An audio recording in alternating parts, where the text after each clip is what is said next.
Good morning. It's February 27th. This is To My Liberal Friends. The new debate point about the 2024 presidential election seems to be which candidate is suffering the most from cognitive decline. Now, both of them are elderly men, so there's going to be some decline. But it's amusing to watch as liberals and Democrats try to flip the script and accuse Trump of being the one suffering from this memory problem. It's almost as if they're admitting that Biden suffers from some form of dementia, so now they have to accuse Trump of either having the same problem or being worse. In Mark Twain's autobiography, he writes about mental acuity. And he says, quote, "When I was younger, I could remember anything, whether it had happened or not. But my faculties are decaying now, and soon I shall be so I cannot remember any but the things that never happened," end quote.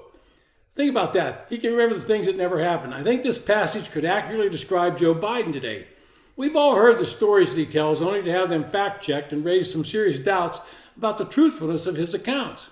My favorite is the one about Angelo, the Amtrak conductor, that Biden has told repeatedly. He talks about a conversation he had with Angelo about how many miles he'd done on Amtrak versus on Air Force Two. Now, the only problem was that his timeline's a bit hazy since Angelo was retired and dead when Biden said he had a conversation with him. The second part of the story that is problematic is Biden suggesting he rode Amtrak up to Delaware while he was the vice president.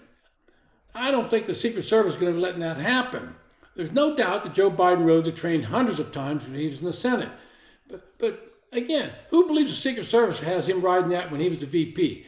Even the mainstream media has debunked the story as something Joe has simply conjured up in his mind, but he's repeatedly told it. In recent weeks, Biden has a new fable he likes to relate. Remember, he tells us daily that this election is about saving democracy. And according to reports, Biden tells a story like this, quote, "As I walk out of meetings, a head of state will find an excuse to come up close and say, 'You gotta win. Not because I'm so special. You gotta win because my democracy is at stake if the other guy wins. 9 heads of states have done that with me,' end quote." Now think about that. Do you really think that 9 heads of states from foreign countries would be so indiscreet that they would say something like this knowing that Donald Trump might become the next president? I highly doubt that even one would privately interject themselves in a purely United States political issue. But as I said, Joe Biden has a long history of making up stories to fit the narrative of the day or to create some empathy or belonging to the group he's addressing. Last year, Biden spoke at Joint Base Elmendorf-Richardson in Anchorage, Alaska. It was on the anniversary of 9/11. And he said, quote, "Each of us, each of those precious lives stolen too soon when evil attacked. Ground Zero, New York. I remember standing there the next day and looking at the building.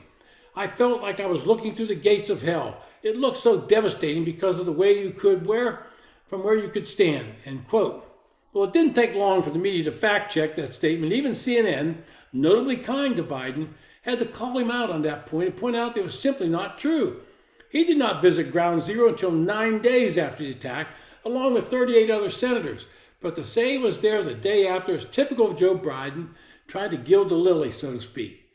These repeated mistakes have caused the Biden supporters to now point out any mistake that Donald Trump might make.